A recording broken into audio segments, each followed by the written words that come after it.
Hello and welcome to another edition of the Paranormal Concept Show. I'm your host, Paul Rook, and tonight we have a full house. We have Kerry Greenaway in the house and Richard Clements. Hello, guys. Hello. Hello. How are you, Kerry? Not spoke to you since the last time. Yeah, you came in on late on the last show, didn't you? So you didn't really. You heard how hoarse I was. No, I'm back. My voice is back. The voice is back, and all ready to get back down to it. You'll be pleased to know that my boyfriend was like, "Oh no, her voice is back." Yeah, but we need your voice to carry into the show, you know. I know. I was like, I can sing, I can shout, I can scream again. It's wonderful. Yes. Excellent. Brilliant. Good to have you back. It's good to be back. I hate it when my voice is not right. Yeah, your chair looked looked really lonely without you in it. I know, I bet it did. Yeah. I bet it did. But never mind, I am back in the house and I'm very well. Feeling a lot better, thank you. Fantastic. And how are you, Richard? Yeah, I'm okay. Yeah, just plodding along. Yeah. Same old. And I went to the pictures this afternoon, so it's the first time I've actually been to the cinema for quite a while. Oh, so fantastic! What did you see? I went and saw Operation Mincemeat. Good film. No, it wasn't quite what I expected, but it was just good to get out anyway. Absolutely, yeah. It's a good story. Yeah, it's a good story behind it. Yeah, and I would agree with you there. Very true one as well, isn't it? Yeah, it's a true story. Yeah. Yeah, it's on my list to see. Oh, good. Was it very Hollywoody? No, it's had Colin Firth in it, so it's a British made film. Yeah, so very stiff. Doesn't make it non-Hollywoody. But I'll tell you what, Kerry, there's a new Downton Abbey movie coming out. There is. I'm very excited about this. You're probably the only one. I know. I don't care. I like Downton. Yeah. Hey, I can't beat a bit of Downton Abbey, Paul. God. You can. So much so, I'm actually binging the series again on Netflix. Oh no. You know what else is really good that I've been watching? Go on. The Great. Is that about Alfred the Great? No, it's about Catherine the Great. Oh, one of them. It's a Stars production. It is on Amazon Prime, but you do have to pay for it. And but it is funny. It is so funny. I'm loving it. It's making me literally laugh out loud.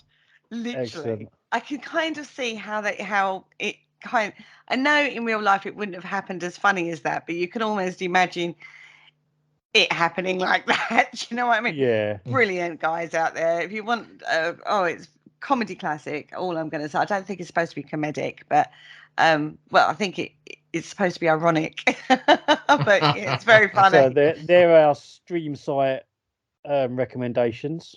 They are for the week. They are excellent. But cool. Let's get back to the paranormal, shall we?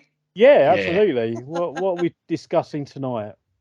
Well, we talk about poltergeist quite a lot through varying people that we've had on, and this phenomena is kind of like, if you want the juiciest case, you can't beat a poltergeist case, right? Oh, absolutely. Oh, absolutely, yeah. Everyone's sort of, there's many a paranormal researcher and investigator dream of coming across a poltergeist case. So the question would be, to me, in all my years of being in the paranormal, and I'm quite well known out there, right? Yeah. Yeah. In all the years I've been around and doing podcasting and being involved in the paranormal, yes, all right, I don't go out very often, but that's not the point. Point is, I'm quite known out there in the paranormal field, as it were. Yeah. Never been referred to a poltergeist case, never heard of one, never heard of an active one going on at all. Now, okay, I'm not close in the SPR or ASAP. These kind of cases may end up going there more than to the likes of me. But this kind of is the one that seems to be the one that everyone seems to have had one. And I find that strange that if everyone's had one, but I haven't had one, and you haven't had one, Paul, you've had cases, but not poltergeist particularly. I've had cases, but not as like the Enfield Poltergeist, nothing like that. No. I've had cases where things get knocked off shelves and things like that, but I think when that happens, people jump to conclusion and go, "Oh, I've got a poltergeist," when it's just someone letting you know that they're there. They're just knocking stuff off, or it's a cat or something. You know what they're like. Oh, with we things do. on, things on flat surfaces. They're like, no, Or they're it not could there. be a sign that they're very rare. Yeah, Although they don't really exist that often. Yeah, they Yeah. are very rare. And we know the big cases. We know Enfield. We know Pontefract. We know, obviously, South South Shields. Shields. Yeah. South Shields, but the Saltchee the Sultry Poltergeist. Poltergeist. Yeah. Do you know what Yeah. I mean? It's 4 cases, but they span a long period of time. Mm. You know, when you look at when they happened, these are not happening every 5 minutes. These are standout cases. So we thought we'd have a little look deeper at some of the theories and, you know, discuss around the topic a little bit about poltergeist and look at maybe some of the cases that you maybe don't know as well. Do you know what I Yeah. mean? So that's what we thought we'd do tonight on the Paranormal Concept Show.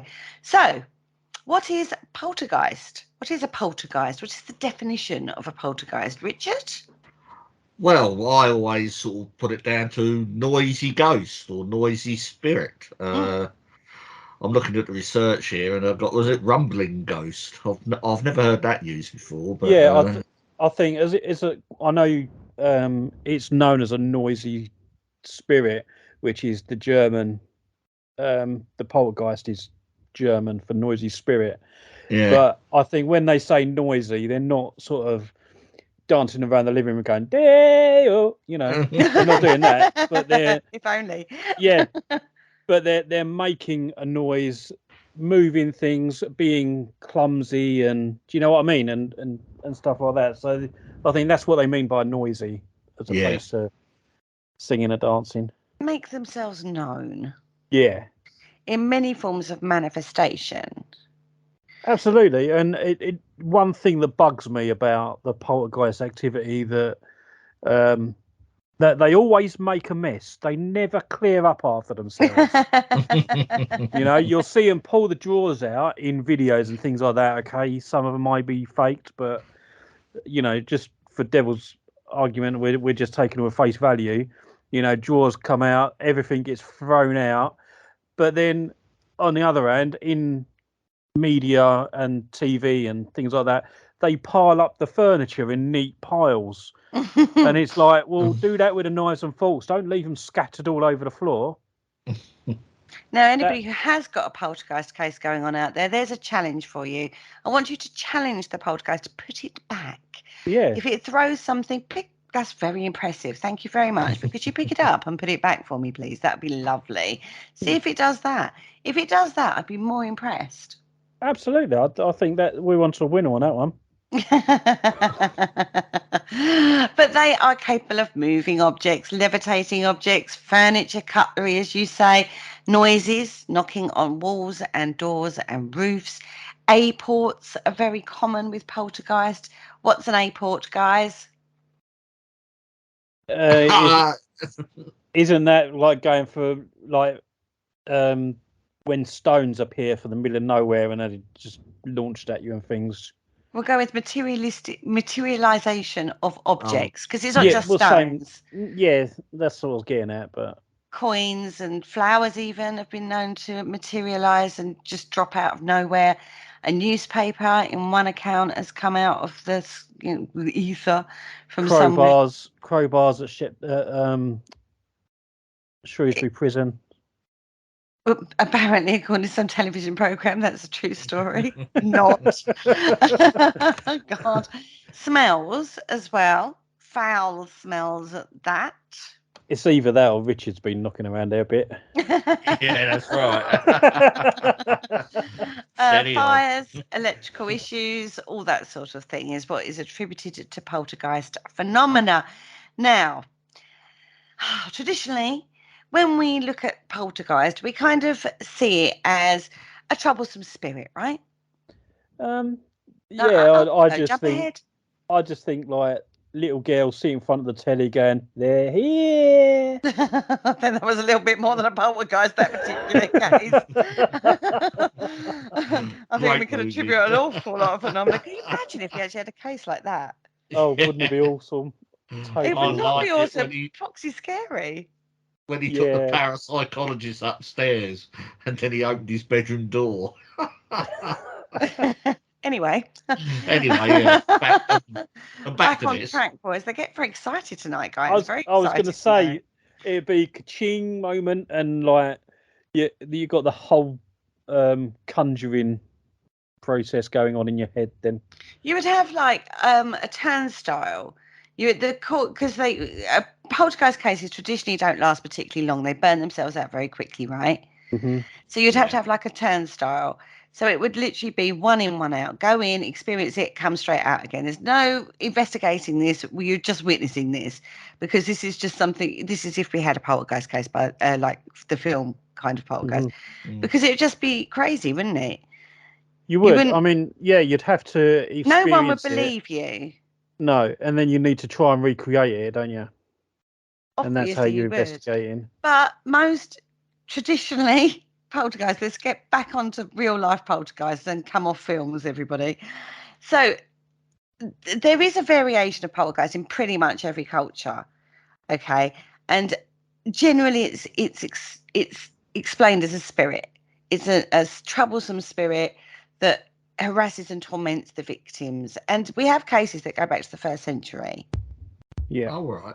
They could become more common from the early 17th century, sorry. All right. Believe it or not.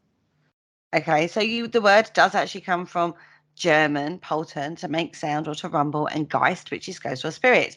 So this is where the poltergeist comes from, noisy spirit, ghost spirit, right?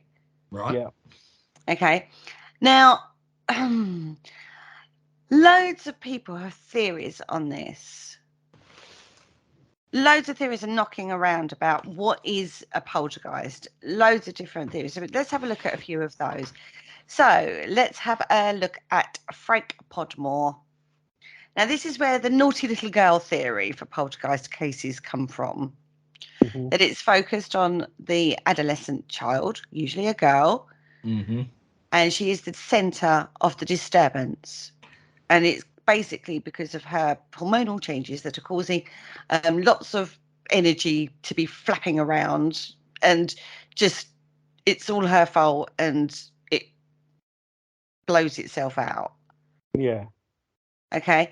Now, Joe Nichol, who's a skeptical investigator, he claims that, it's usually the person who it's focused on is the person who's actually creating the phenomena, i.e. they're faking it, right? Yeah, doing it themselves, yeah. So basically a juvenile trickster is the term he uses. And basically they're doing it for attention. It's attention-seeking behaviour. Yeah, which, you can. I know they have caught a few out sort of doing it, isn't it? I mean, like a lot of poltergeist sort of hauntings and stuff, and even the more famous ones. I mean, there's always, a bit of faking going on in the background. Yeah. Allegedly. We'll go with allegedly. I don't think allegedly is. If you've read the transcripts of the Enfield Poltergeist, it does leave a lot of questioning as to how gullible people were around them. I have to say, we can't still prove either way, to be fair, though, can we? No, but when I will say this, right? Yes, I think there's a certain amount of trickery involved. Particularly back in the day, people were a lot more innocent then. My word is my bond. When someone says something, you tended to believe them. Nowadays, I think we are more cynical of people. I think we do think, oh, yeah, or whatever kind of scenario. Whereas I think back in the day, I do think that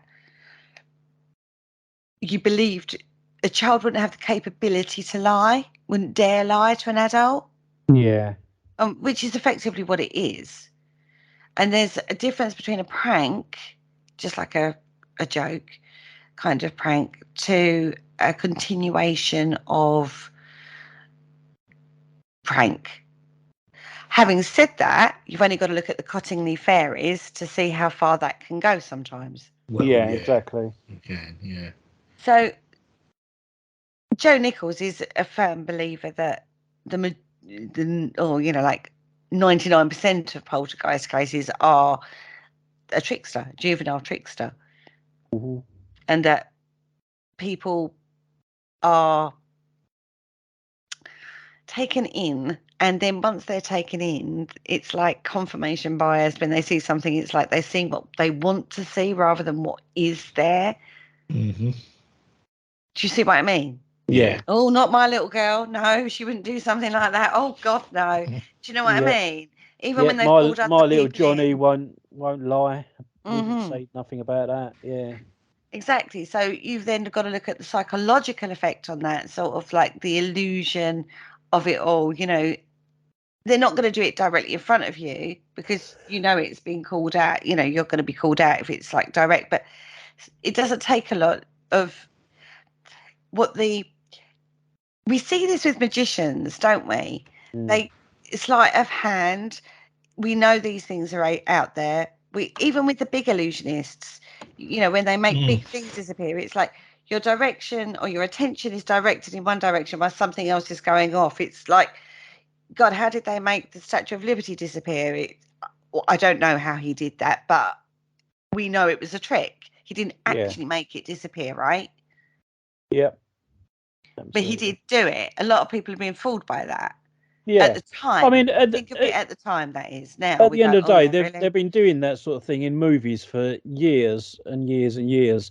I mean, just look at like Independence Day when they blow up all those, historical buildings. They're not really being blown up, but they make it look good, don't they? Yeah, but that's a film when it's actually in front of you. I mean, bearing in mind, the Statue of Liberty was done in front of a live audience. Yeah, but it's still done by the same sort of trickery, isn't it? It's just a different style. It just gives the illusion that that's happened, and it hasn't. Yeah, but I think when it happens in front of you, it's different from when you see it in a film. Yeah, I mean, in a film, it's all It's CGI, just isn't it? it's just not necessarily, but it's just different ways of doing it. Mm. You Bearing know? in mind, when a lot of the cases we look at are old cases, Yeah, do you know what I mean? They wouldn't have had that frame of reference, and that's the other thing. It's frame of reference, what you haven't seen before. It's now abnormal to your frame of reference. So you have never seen something be thrown across the room before with no one allegedly or apparently near it. All of a yeah, sudden, that becomes anomalous when, I don't know, little Joe Wicks's friend was sitting outside the door and you just wasn't aware of that.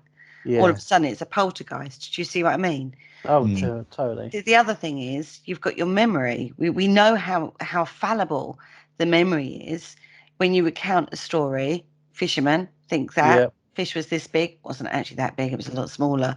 So you've got that scenario going on. So when you recount the tale of what happened, I saw it being thrown across the room, you're more likely, because you've already labeled that mentally as anomalous, to then miss out the 5 minutes later, little Johnny from next door came walking in the room kind of scenario. Do yeah, you know what I mean? Mm. Which would take out that, well, there's a possibility then that he threw that or something along those lines. And then there's the other side of wishful thinking. yeah. Absolutely. So you've got this experience of a poltergeist phenomena, and they're saying, now this is from a study from Lang and Huran from 1998, the affective and cognitive dynamics of percipient's interpretation of ambiguous stimuli, which basically is it's out of your frame of reference, so you're affected by various brain dynamics going on, brain things going on, all contributing to them making the occurrence anomalous when it actually wasn't. It was actually based in trickery. Mm. Yeah, I think trying to put that into like a layman's term, it's almost like witnessing something in the sky that you don't understand Mm-hmm. or you don't know what it is. You put it down to UFO, and the Mm-hmm. second someone says, "Oh, UFO, aliens," jump to mind. Yeah. And then it Yeah. becomes a whole conspiracy that aliens did this and they were there. When in actual fact, it was probably a military plane that they were testing, for example. You know, there was a lot of that going on exactly. when we had just before we had the stealth planes come out. You know, those black triangle planes that we have. Yeah, You know, there was a lot of UFOs and aliens spouted about then, and then that plane come out, and it was like, oh yeah, Oh, it was that. yeah. But it's that leap that your imagination makes to try and make logical sense of it. Exactly. And it's the same in what obviously you're talking about there. Yeah. Now, not just that. So that was one explanation. From the skeptical perspective, that was. Then we have a scientific. Right, let's go to the science on this one. I kind of find this one a little bit hard to believe, but skeptic and magician Milbourne Christopher thought that some poltergeist activity could be attributed to unusual air currents. Right. The wind, basically. The wind. Yeah. What, for like rattling windows, possibly? No, yeah, but a bit more than that. There is a case which we'll talk about in a bit, the Cape Cod event, poltergeist, where he said that downdrafts from an uncovered chimney were strong enough to blow a mirror off of a wall, overturn chairs, and knock things off shelves. That's a bloody big downdraft. I can understand that. I mean, you know, well, we don't know if it's an old house. Yeah, I mean, they all used to have big hearths, didn't they? True. Chimneys and I can see a vortex being created with wind coming down. Yeah, I can see that, but I think to knock something off, taking it at that face value again, to knock something off the wall or whatever. Okay, yeah, the mirrors I can understand because the wind would get behind the mirror to move it. But knocking stuff off a shelf, I think maybe there's other factors in play. Could even be like condensation, like if there's say for example glass on the table, condensation underneath it because of the air gets trapped, it makes it glide over the surface. That's true. So a little bit of a breeze could then knock that off. So I think, yeah, I can understand that, but I think there might be other factors in play as well. Well, Guy William Lambert proposed that poltergeist phenomena could be explained by the movement of underground water causing stress on the house, water turbulence basically, causing strange sounds and structural movement on the property. Now, this has been tested. Alan Gould, Tony Cornell, they tested this particular hypothesis. They placed various objects around different rooms and subjected the house to strong mechanical vibrations. But they discovered only that the structure of the building was damaged and only a few of the objects had moved a very short distance. Right. Now, I will argue this one. I don't think that's too far a theory out because there was a case at the Natural History Museum, wasn't there? I'll take your word for that. It was one of the museums. I think it was the Natural History Museum. Okay. Was it with the little Egyptian statue? Correct. Oh, yes. Yeah, I remember that. And it turned around, didn't it? Every night. Well, every night. Every night it turned. And it's quite a heavy statue. Yeah, right? And they put it down to the vibrations of the traffic. No, it was the underground. Okay, underground then. It was the underground where the underground went under the museum and I remember as well, wasn't the surface of the little statue it wasn't completely straight, was it? Correct. Yeah, so it was just off kilter a bit. Totally tiny, minute. It wasn't it wasn't visible even. It was just enough to create the right set of circumstances that the vibrations from the underground, which wouldn't generally be felt, as in if you walked around you wouldn't think, oh God, there's the underground again. Do you know what I mean? But that was enough to, over the course of a 24-hour period, which of course wouldn't be noticed during the day because in the morning, straighten it up. Yeah. By the time 24 hours, the following morning, they're then checking all the exhibits in the museum. They say, oh God, things moved again. It hadn't moved. It just was noticeable by then, 24 hours later. So you're talking imperceptual vibrations causing an object to move, which is basically what Guy William Lambert was proposing. Now, he was saying it was underground water. I say the strength of the water would cause, a certain amount of vibration, but not felt. I You mean, wouldn't yeah, necessarily feel it. it is possible that it could be water, but on the other hand, also it could be seismic activity. Correct. Because Yeah. because although the UK isn't on a fault line, we can still feel tremors that go on somewhere else in the world if they're strong enough. That's it. And I also think you actually have Yeah. to look at the building. I mean, nowadays, I think when we talk about it, like they cause the house to vibrate and move objects, right? So that was the test. What was the house made of? Where was it? Was it in a laboratory? What was it made out of? Well, made out of sticks. You know what I mean? I live in a brick built house. My internal walls are brick. Yeah. Whereas nowadays, it tends to be a brick shell and stud walls. Yeah. So I think, and go to America and they're all wood. Not Mm. all. There's a lot of wood built houses. Yeah, I mean, there's some concrete ones as well in the UK. I think you have to look at that as a factor. Yeah. As well. Definitely. If you're looking at this particular hypothesis in regard to poltergeist activity, you have to look at the type of activity, the type of building, the environmental influences. Mhm. So I don't think you should discount that particular theory. I think that holds some weight. Yeah, definitely. I think the wind factor has got a little bit of a point, but to a degree, I think to move certain objects, you probably need like tornado force kind of wind coming down the chimney. But again, like Paul said, noticeable, wouldn't you?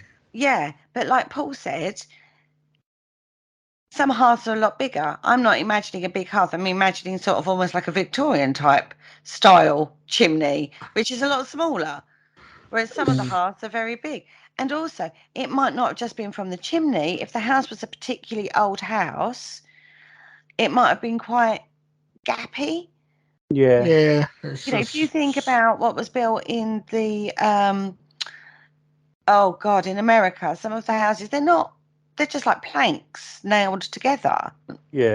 Older days, guys. Old days, not now. I'm just saying older days. Do you know what I mean? When you think about like the shanty towns and stuff, you don't know what time. Again, you've got to look at the structure of the house, right? Yeah, absolutely. So when someone says the house, you automatically in your head put on your frame of reference, which for me would be what I live in. Yeah. That may not have been the case at all. Okay. Yeah. Now, going on the seismic activity, Michael Persinger, who we know from the God helmet, the Persinger's helmet, right? Yeah. Yep. Yes, I know him. Which is questionable in its own right. Yeah.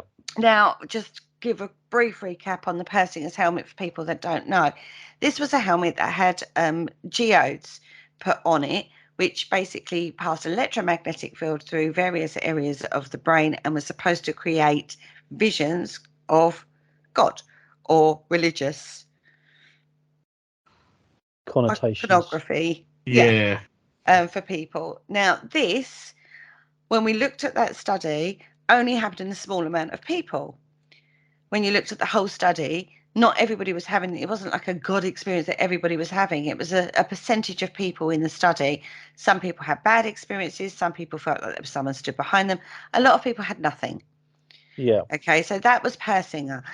Not saying his research is worthless. I think it's worth looking into and discussing that.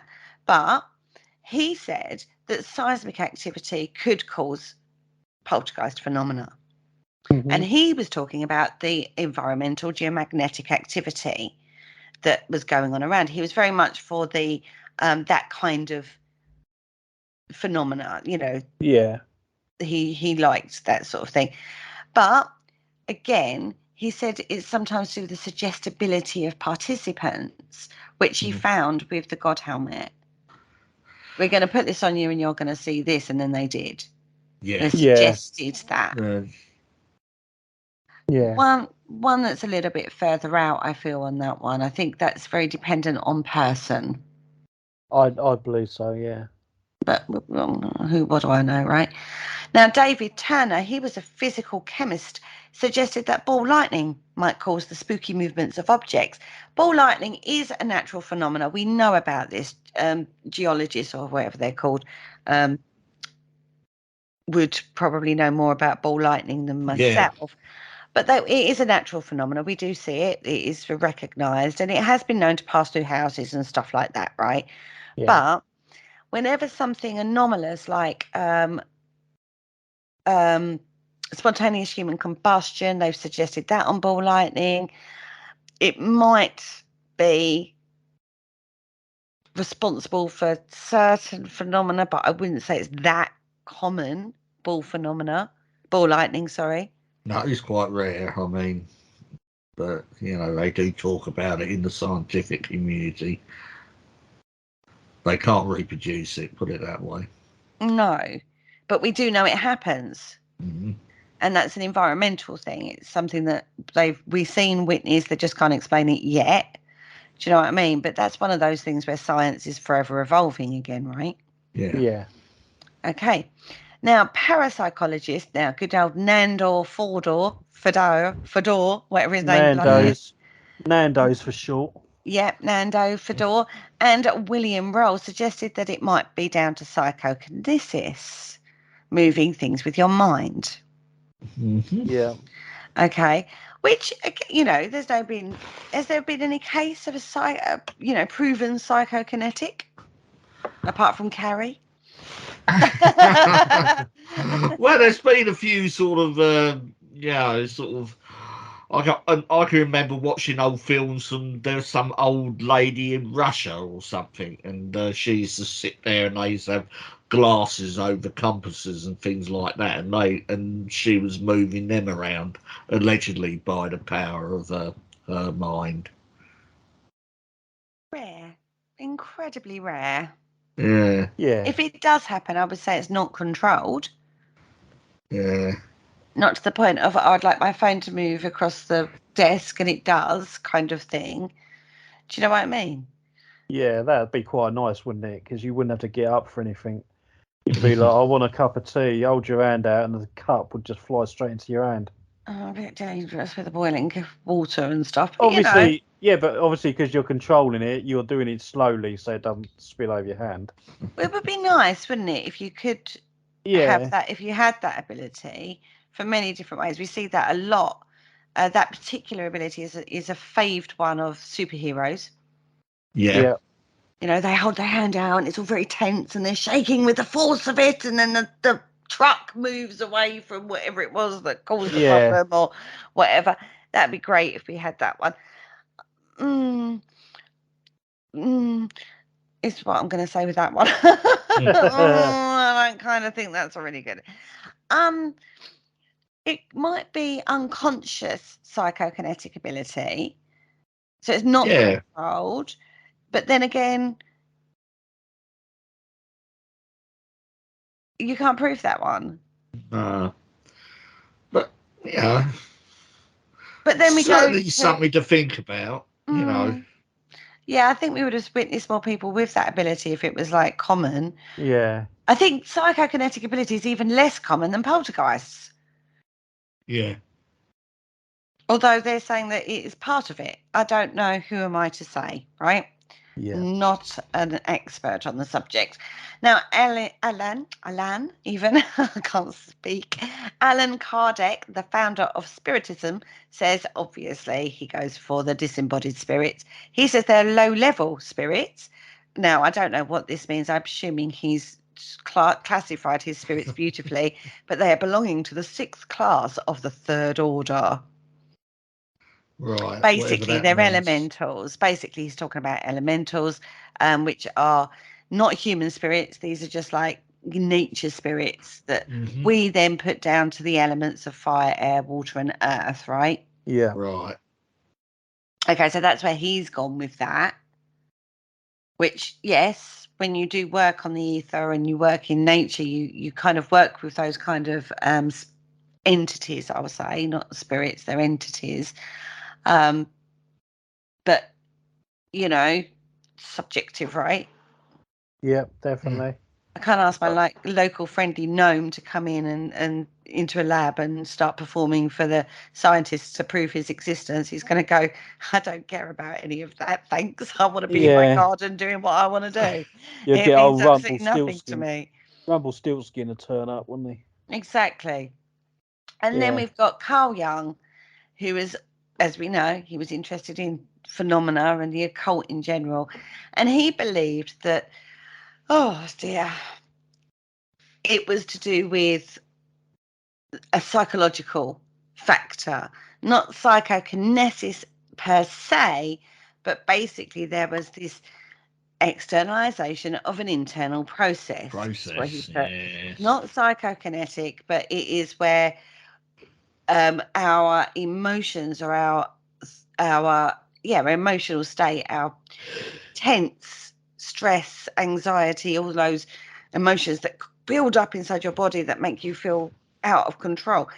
All of a sudden, you're not consciously doing it, but they manifest external of the body and cause phenomena occurring around you. Now, he gave a case of a woman that was responsible for a dining room table splitting in two and a broken bread knife.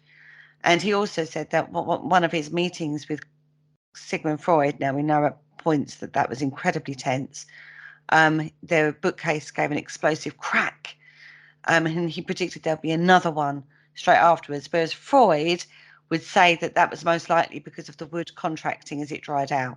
Yeah? Sounds like it, yeah. Very, very, yeah.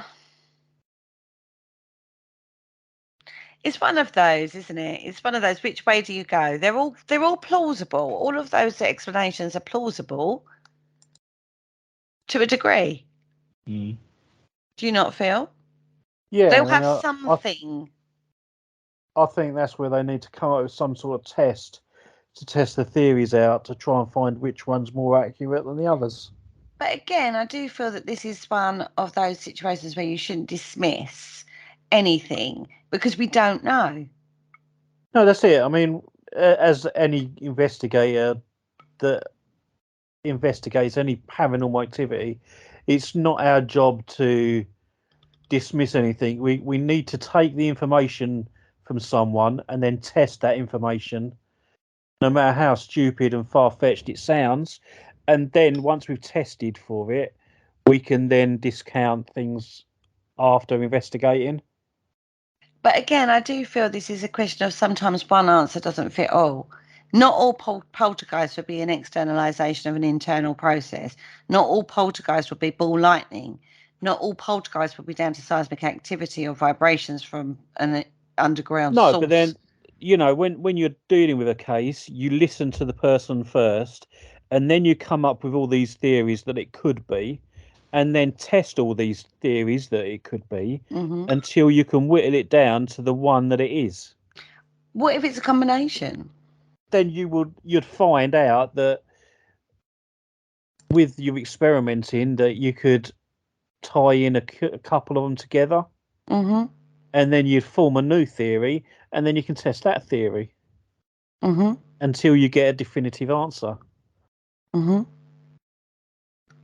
So let's have a look at the Cape Cod. Now, this is the situation, or this is the case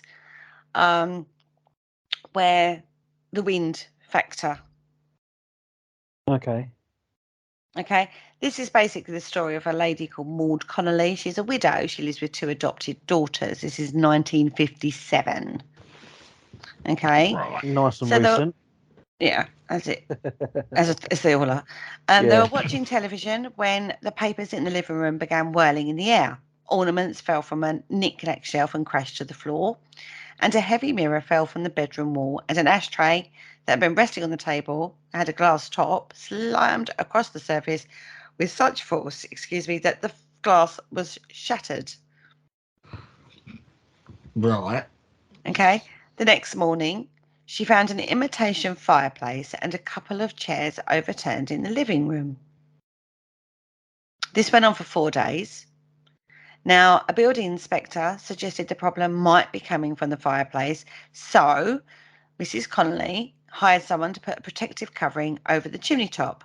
Okay, beautiful, right? A lot of those things you could say was wind or air movement, particularly newspaper or the papers moving.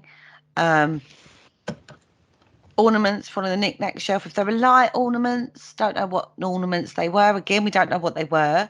It was just said ornaments fell. Yeah, They could and be again, great big you need ones or to, tiny incy-wincy ones. you also need to look at the environment as well. Was there condensation in the room? Exactly. Yeah, there's all the things we've talked about. You would have had to have checked. And this is the problem we have with accounts. Yeah. They're not detailed enough to give us that information. They don't give us the type of house it was. They don't give us the type of chimney area it was. You know what I mean? There's so much there that we need further clarification on to find out whether or not this is anomalous or whether this is rational. Yeah. So good old building inspector says, yep, okay, we reckon it's the fireplace. So she put a protective covering over the top of the chimney. Now, he does say, from that moment on, the object stayed put. Looks like they've solved the problem. Wasn't a poltergeist, right? Yeah. Mm-hmm. Now, she was not a superstitious woman. And she said that, yes, I believe it was the downdrafts from the chimney disturbing anything that came in their path. Okay, so she did this. Now, that's great. We've got a conclusion to that. Yeah. Okay. And that's a physical explanation for something that was proved, like you say, Paul. But again, before you would jump to that assumption, if you had gone in to investigate that case, too many people have just gone, oh, yeah, it's scary. Yeah, exactly. You've got poltergeist. Yeah. You have to consider all aspects of the case before you can jump to the conclusion that it is anomalous. Mm-hmm. And like we just said, I would like to have known the size of the chimney, the weather conditions, the type of the house, what objects were moving, whether or not, as you said, Paul, was there condensation? Was that why the glass moved across the ashtray? If it was a heavy object, it's going to take more force, right, to move. Yeah. You know, that's not going to be warm. You've got that kind of level of air movement going in your house. You'll be freezing. Well, that's it. I mean, if they had like the ashtrays sitting on the table, and when all this kicked off, maybe one of the people got up suddenly and knocked it flying, and that's what caused it to smash on the wall or whatever. Yeah. You know, there's so much more that you can put into that story that can explain it. Exactly.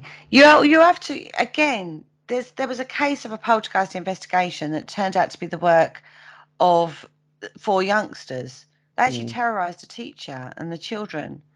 It was a rural schoolhouse in North Dakota. They got found out and they admitted that they had found it so funny and that the teacher and the children and the parents were so gullible, it was so easy to mystify them. They enjoyed it. And they got a lot of publicity from that too. Yeah. So you can't take that out.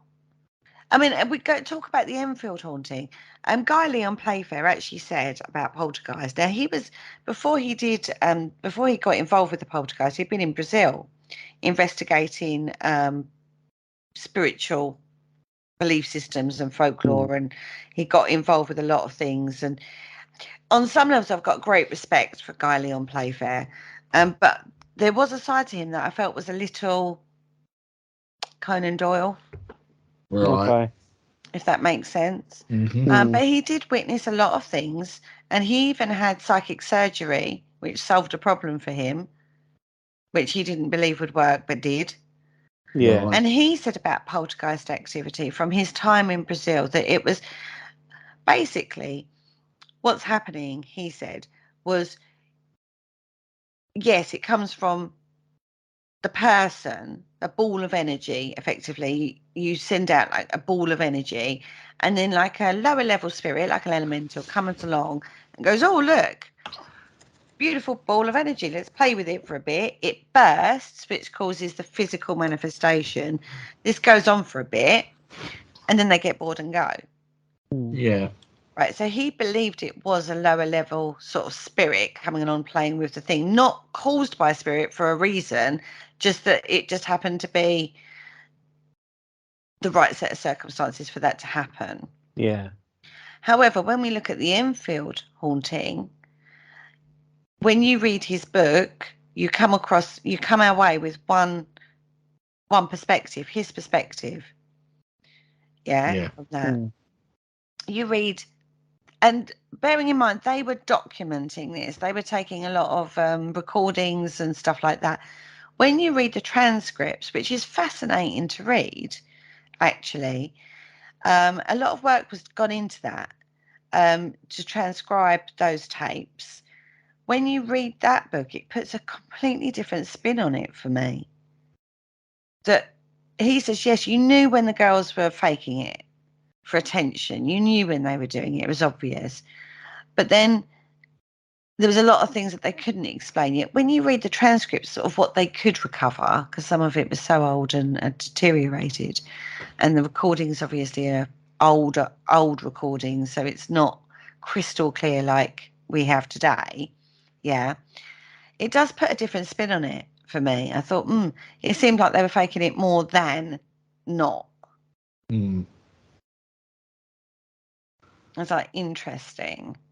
So again, you have to look at the psychological situation. Human factor is an absolute nightmare, really, when you think about it. It is. Isn't it? Yeah. And when you're doing investigation, the biggest contamination is normally yourself.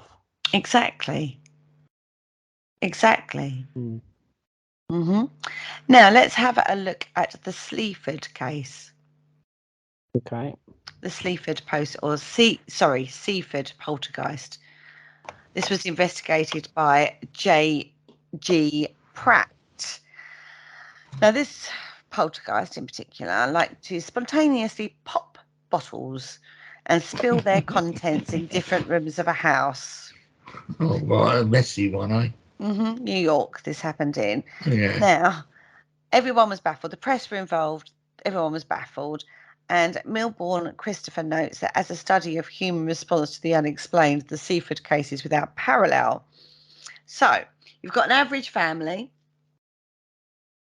allegedly strange occurrences, they say supernormal origin, and a normal pattern of living that's being upset by this, and how the public react to it, bearing in mind the press are involved.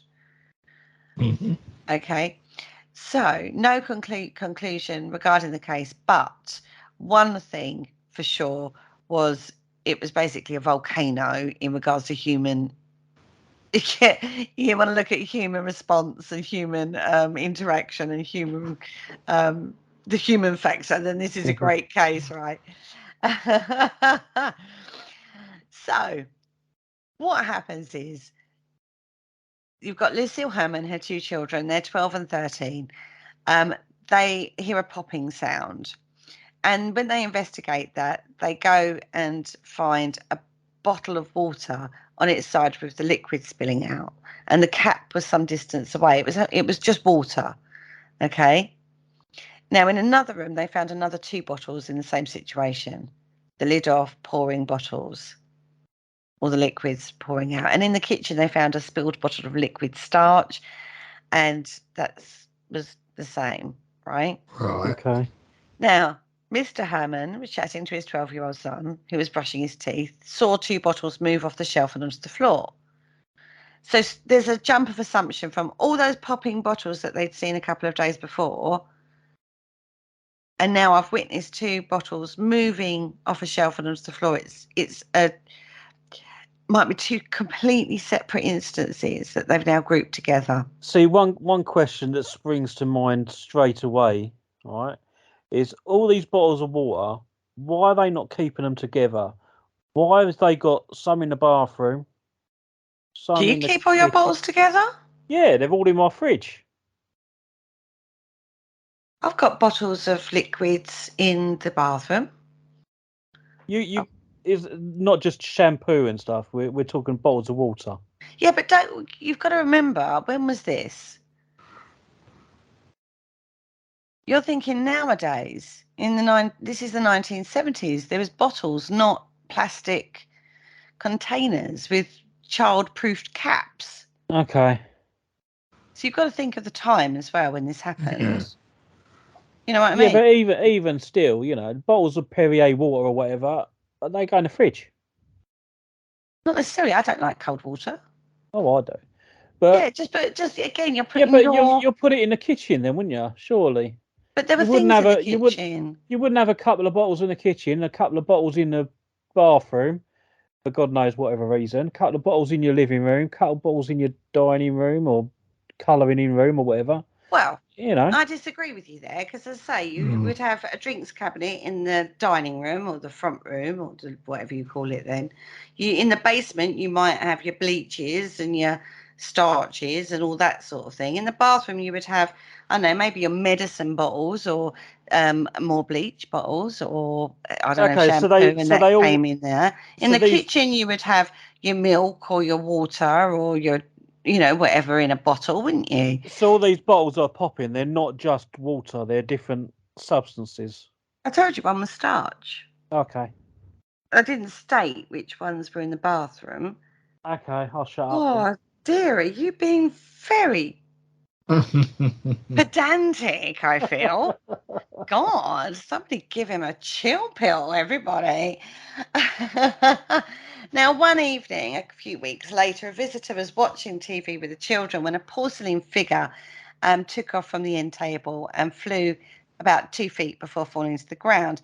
Now, the visitors saw the children weren't near enough for the item for them to have moved the item themselves.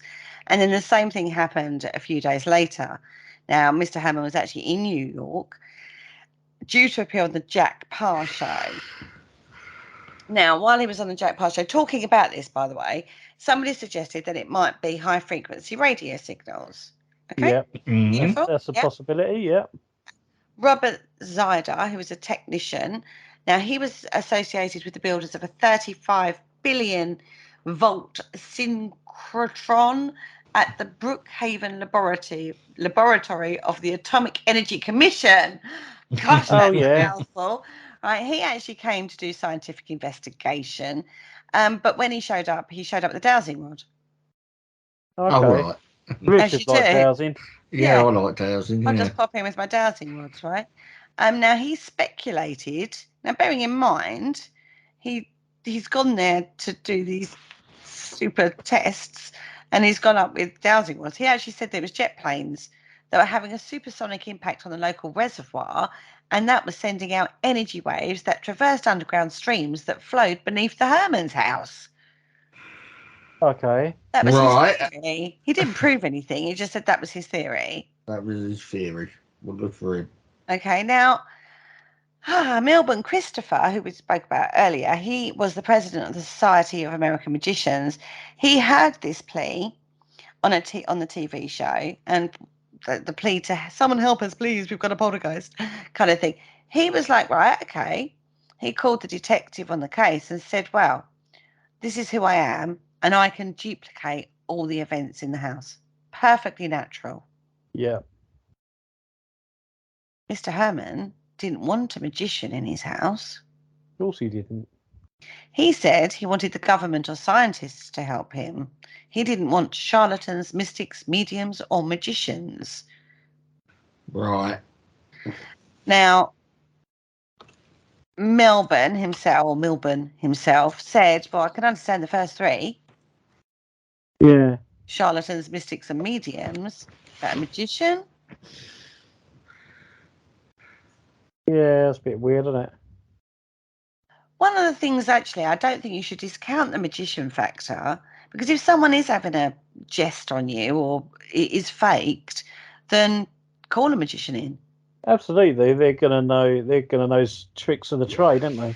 Exactly. They're experts in trickery and illusions. Exactly. When you look at the oh God, in the basement they did the experiment with 6 of them set around the experiment. Richard, help me out here. What, skull experiment? Skull experiment, thank you. They called a magician in Yeah. to prove that they weren't faking it. They had absolutely no qualms about doing that whatsoever. Yeah. They did everything in their power to prove that they weren't faking what phenomena they were creating, as much as they could in the physical. What magician did they call in?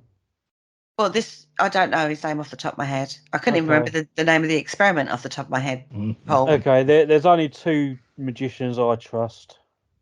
Well, I wouldn't be so narrow-minded of that, and I would read the book, The Skull Experiment. It's a fascinating case, that one. But yeah, and they detail everybody who was involved in that. So basically, they didn't want the magician. Now, Mrs. Connolly phoned Mrs. Connolly from the other case. Do you remember the other case? Yeah. She phoned him up and said, look, cover your chimney up, love. It's all down to air. It's all down to the air. Solved my problems. No problem at all. So Mr. Hammond did have a chimney cap installed. Nothing, that didn't have any effect. Now, although he was not interested in Christopher's offer to duplicate the phenomena, the media were. And a magician did 6 demonstrations for them to explain certain phenomena that he could do with no problem at all as a magician. It's a trick. This is how I did it. And so the media is like, yeah, this is how it's done. When the journalist visited Christopher, a china figure leapt off the bookcase, landed some 8 feet away. He knows it's magic. The journalist knows it's magic.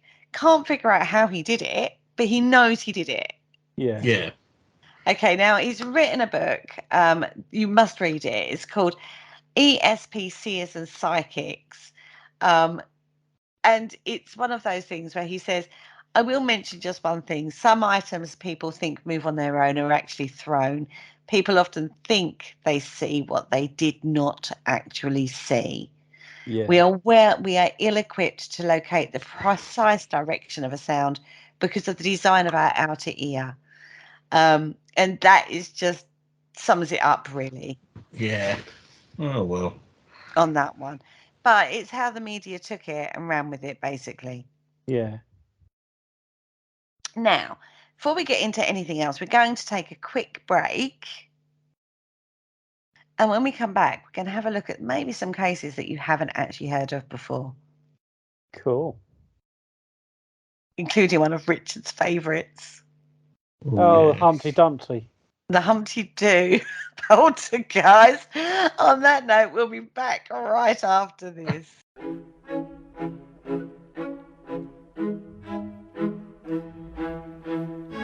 Hello, Harry Price here. If there's nothing me and my friends enjoy more here on the other side, it is to sit back and relax and listen to the Paranormal Concept Show, right here on the PAUK Radio Network. Broadcasting a plethora of interesting and informative content for all your paranormal needs. Find them across social media to keep up to date with forthcoming shows and all their other adventures. Hello, is there anybody there? Welcome back to the Paranormal Concept Show, exclusive to the Paranormal UK Radio Network. This week's show, we are discussing Poltergeist and a little bit more theories and whatnot, and looking at some cases that you might not have known. And before the break, we went into various hypotheses, talked about a couple of the cases, and this is one of Richard's favourite, and it's called the Humpty Doo Poltergeist. Yeah, that's right. Humpty Doo, there is such a place. It's a little township in the Northern Territories of Australia. And incidentally, I was actually living in Australia when this event actually took place, and I can remember vividly.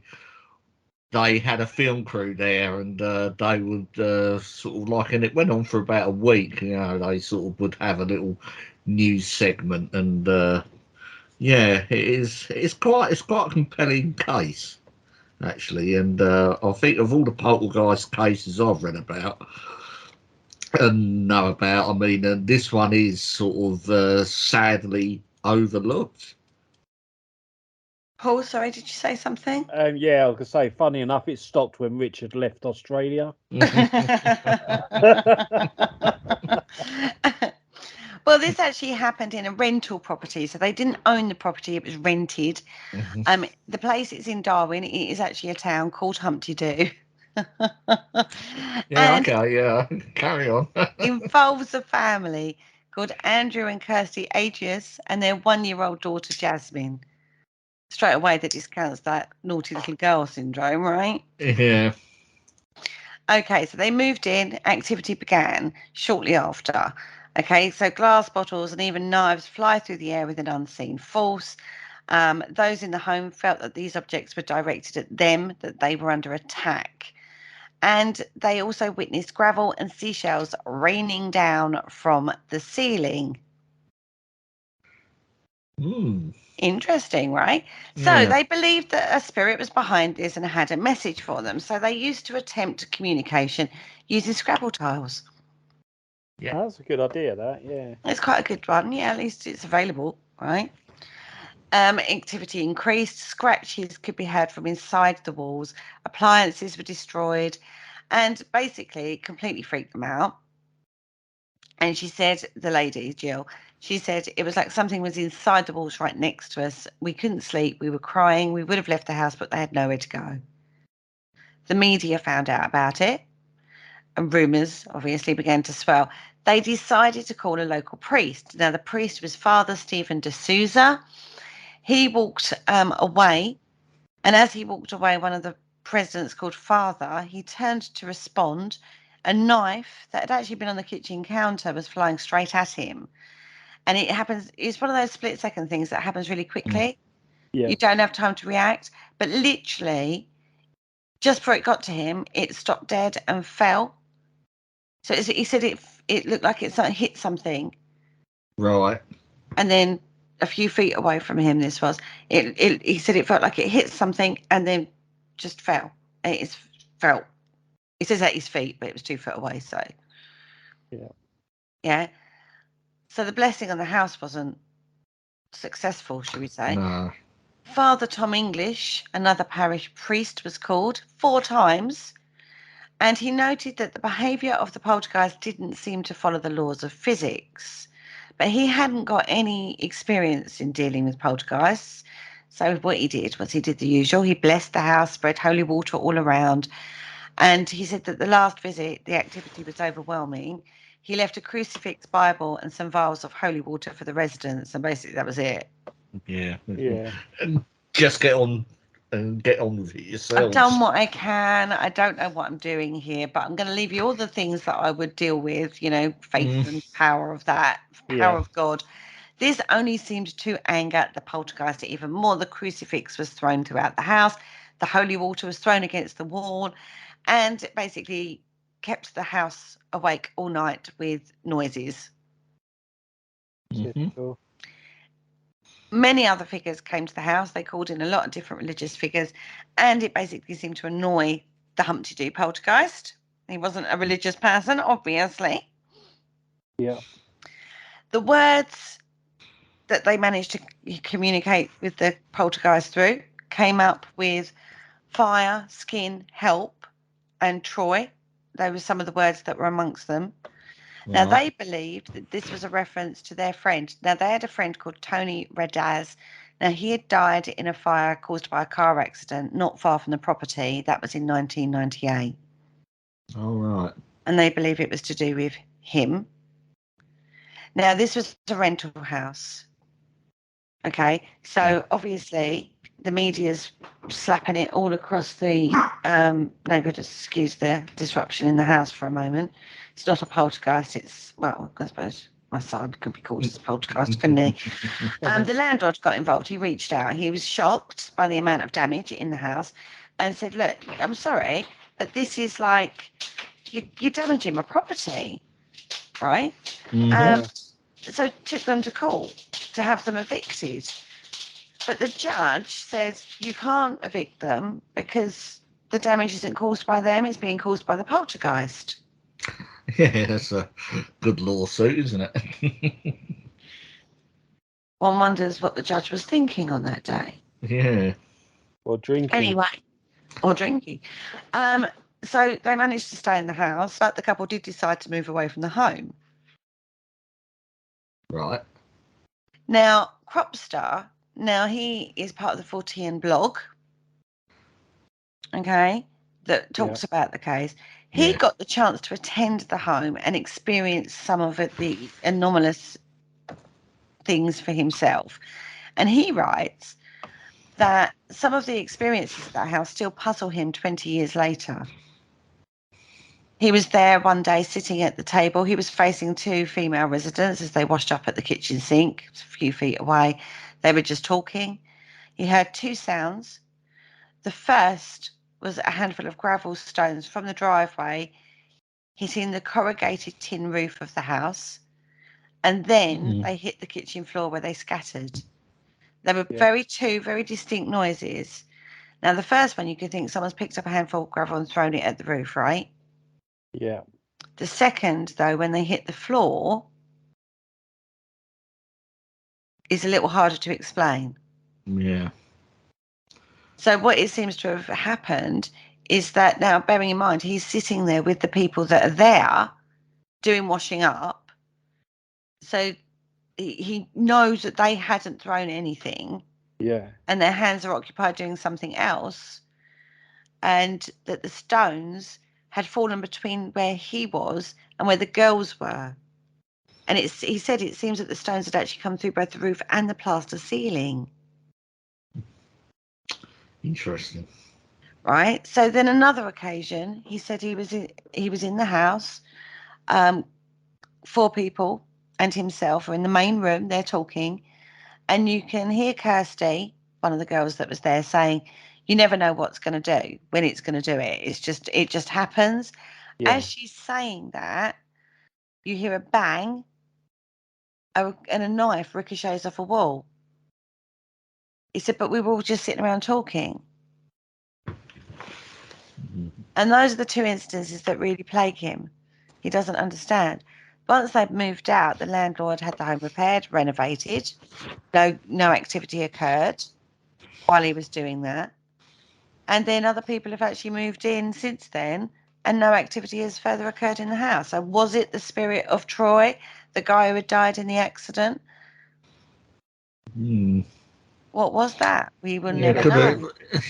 Certainly seems, if this was all actually going on, it certainly seems something connected to the family, doesn't it? It seems to be. Was it a trick? Were they tricksters? I mean, we talk about, like, so there's 5 people in a room talking. You're focused on the person who is talking. Could one of the others have thrown the knife? He just didn't see it. There's that. Was it a timed thing in regards to somebody outside through the pebbles or the gravel onto the roof? You would look up. That's your automatic response. You look up. Gosh, what's that? The girls actually did throw the stones. I'm not saying that's what happened. All I'm saying is it's a possibility. Yeah, absolutely a possibility. I mean, I wasn't there, obviously. Not written in that bunch of research you've just read out, Kerry. They also had bullets appear as well. I can remember they would have bullets dropping down from the ceiling. How long ago was this case? It was 1998. Okay. I reckon we should do a road trip to Australia just to investigate. Go on the road to Humpty Doo. Yeah. That's a long old trip, that one. Yeah. I can pretty much guarantee that's one I won't be doing with you. I think we'll need to do get TV sponsorship for this one. Yeah. Yeah. God, you're in your daydreams, my darling. And when we talk about the hypothesis that we spoke about before, you've got to take the child factor out of that because the baby was only a year old. Well, yeah. They did say, it is stated that the baby never seemed to be a target. Wasn't the agent, they don't think, do they? No, it was too young. Yeah. For a baby, you know. Yeah. I don't know. But then again, if you talk about changes within a woman, I think that are causing sort of like, you know, they talk about an adolescent girl or boy being the focal point, and that externalization of the internal process going on. I think you have to look at women in general and not just think about that particular age. We go through a massive change again later in our lives, the menopause. Yeah, I mean, that can be more dramatic physically and mentally. God, the symptoms. You look into menopause if you don't know about menopause, and boys and girls out there.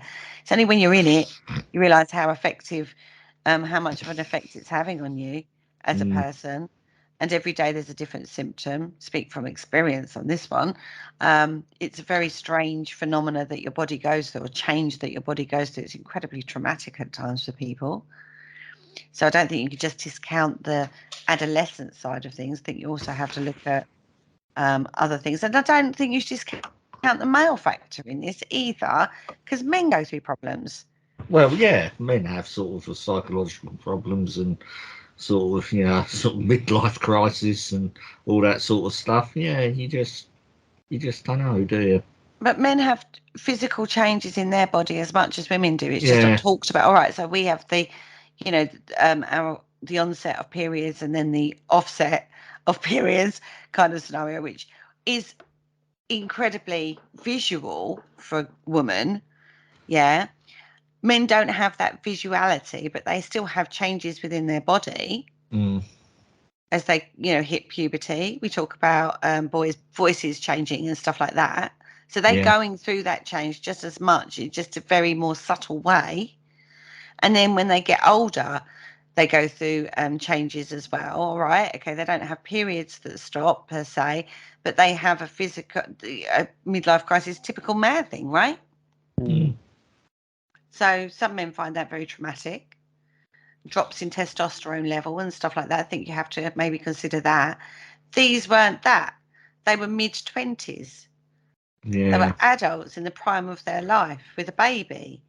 Maybe, I don't know. Who knows, right? Maybe it was a spirit who wanted to make he was untimely death. He died a traumatic death, not far from the property. Maybe that was the one on that one. I don't know. Interesting. Yeah. It's an interesting case. I do like the Humpty Doo case. Was a lot of damage to the property, though. The landlord obviously wasn't going to be particularly happy with that. I mean, I do find it strange that the judge said, can't evict them because it's poltergeist. That's probably the first time ever. Yeah. Anyway, let's have a look at the next case. Now, this is an old case, old case. We're going back in time. Well, yeah, all the way to the 17th century for this one, isn't it? Yeah, so this happened in Tedworth in Wiltshire. And this is called, we know it as the Drummer of Tedworth. And this is to do with the magistrate, John Mompesson.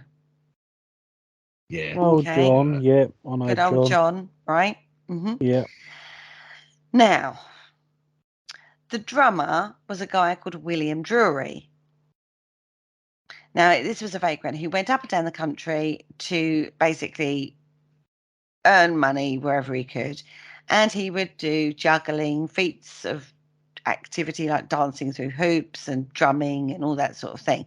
Now, in March of the 1661, he was actually accused of using counterfeit documents and was taken before the Justice of the Peace, right? He was freed, but his drum was confiscated. So basically, we'll let you off, but can't do with the drumming. We're keeping the drum. We'll keep that, yeah.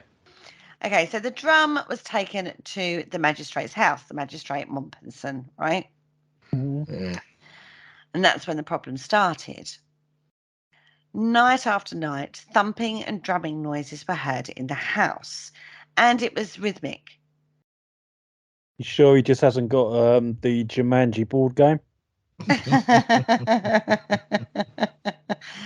So you would have well-known drum rolls going through the house, okay? Knocks that were heard. Now, this was the beginning of extraordinary phenomena, they reckon. Now, it was heard inside and outside of the house. Not only did they hear drumming, but children were lifted up in the air. A Bible was hidden in some ashes. Shoes were flung at a man's head, and chamber pots were emptied onto the beds. Mysterious lights were seen, and a servant was terrified by a great body with 2 glaring eyes. Smells, sulphurous smells, drops of blood, and even allegedly, get this one, guys, a horse was found with one of its rear legs forced into its mouth. Oh dear. I'll bet he put his foot in it that night. I was thinking, actually, that out of all the phenomena, I was thinking I can pretty much explain most of that. But the horse with its foot in its mouth, I was thinking, Yeah. I think that's a lie right there. It's either that or he's annoyed some dyslexic mafia member. Now, in 1663, Drury was actually arrested in Gloucester and charged with pig stealing. He was found guilty and sentenced to deportation. Okay. Now, usually they would hang people, but around this time they were starting to deport people instead. And actually, for that time he was deported, the phenomena ceased. Strange that, right? Yeah, Right. weird, isn't it? He jumped overboard from the ship and escaped to Uffcote, which is a few miles away from Tedworth. Funnily enough, the phenomena started again. Wonder why. Strange that. Yeah, baffles me. Now, Drury also continued his earlier nuisance of drumming. He got a new drum, basically, and he beat it relentlessly. He's not giving this up on any way, shape, or form. He was marching through the streets, banging, and on the orders of Mompesson, he was seized and jailed because of it. This time, he was accused of witchcraft, but was actually was acquitted due to lack of evidence. Now, on the earlier charge of pig stealing, he was found guilty and once again deported to Virginia, and the phenomena ceased. Right. Funnily enough, this time for good. Okay. Now, let's talk about the phenomena. It was very frequent, usually 5 nights together, then it would break for 3. It was on the outside of the house. The houses, obviously, back then, houses were boarded, right? Yeah. It says bottom doors, weren't they? it actually says the outside of the house, which is most of it board. So it was more like it was a wood house. Yeah. Okay. Now, after a month's disturbance,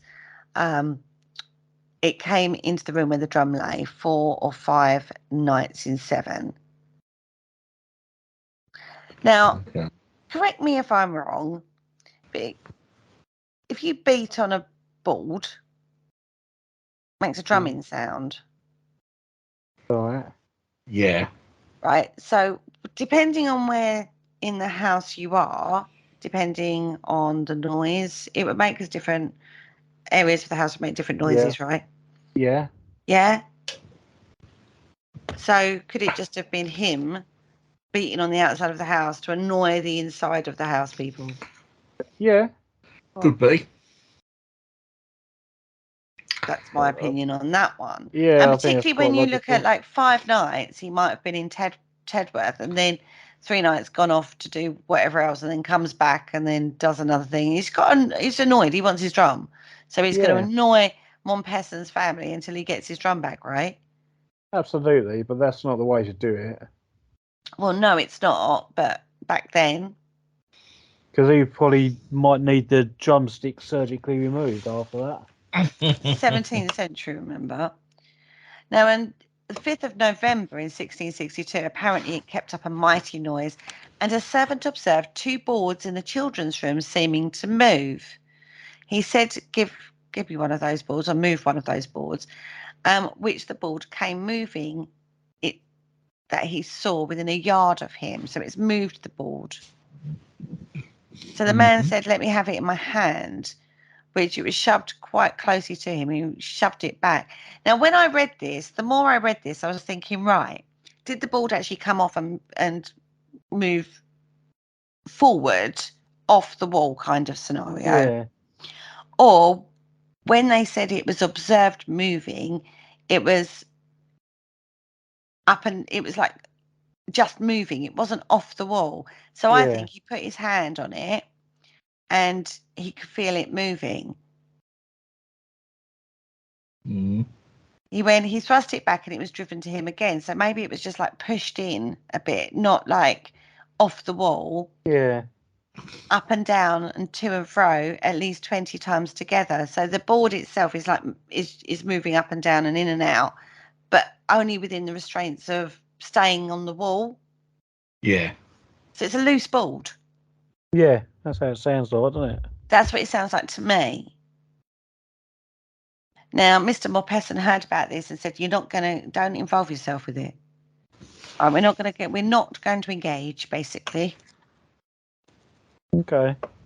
Now, this situation was actually seen by a room full of people. Did anybody go outside is the question. Has anybody thought to look out the window? Probably not. It's probably dark or snowing. I don't know. Now, he was annoyed that he's persecuting the children, so he put them at a neighbour's house, and he took his eldest daughter into his own room. Suspicious, that. Yeah. And as soon as she was in bed, the disturbances began again. 3 weeks continuous drumming and making other noises. Now, it was observed that it was exactly answering drumming anything that was beaten or called for. So if you said, I don't know, do this, it would then do it. Yeah. Right. Yeah. Okay. Now, after this, the house where the children were lodged was full of strangers. They were taken home. No disturbances were being known in the parlour, so they were put in there. And then drumming was heard where they were in the parlour. And then plucking started, pulling at the hair and night clothes. No other drumming, but it started to pull at their hair and clothes. I would say this, though. This has gone on for a while now, this drumming. Yeah. They're a bit frayed of nerves by now. Lack of sleep, frayed of nerves, disturbance from taking the children out, then having them in the house, putting them in a different room to where they're normally sleeping, all that sort of stuff. Remember the 16th century, very superstitious times. Yeah, definitely. So now they may be jumping to assumptions or feeling, imagining things that are happening that maybe aren't. Mm-hmm. Do you know what I mean? Now, a servant of Mr. Montpesson, who was apparently a very stout fellow and a super conversation, was with him, and for several nights his clothes were being plucked and tugged and pulled off the bed, and sometimes it was so hard, tugged so hard it was hard to keep them on, and shoes were thrown at his head. Even one point he felt like his hands and feet were bound, but he said whenever he grabbed his sword and struck at unseen forces that were doing this, they stopped. So basically, what you're saying is that he was like laying there or in the room. His clothes were tugged, so they all fell off, and then he grabbed his hand. He put his hand on his sword and thrashed it about a bit. Mm-hmm. That sounds so wrong. Metal sword, Paul, metal sword. God, your dirty mind, dirty boy. Oh, Are you dear. sure this just isn't like a story from, I don't know, Emmanuel or something?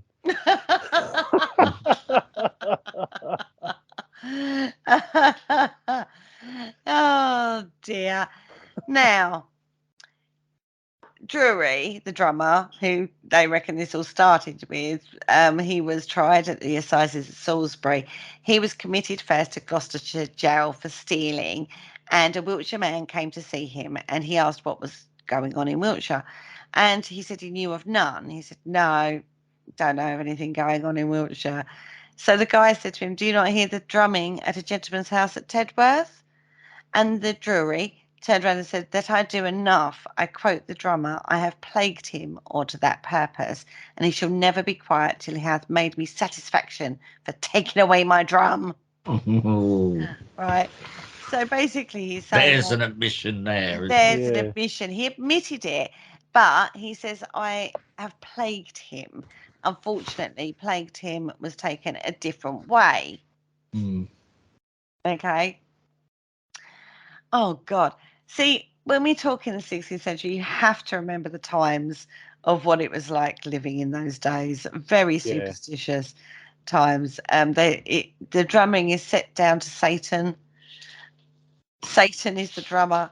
He sets the drummer, Drury, set Satan to work on drumming the house. Mhm. Yeah. He says he heard it himself. It was true. It happened. It used to haunt the children, scratching, all sorts of things. He admits this, right? And it does seem strange that every time he was deported, it stopped. Yeah. Was it witchcraft? No.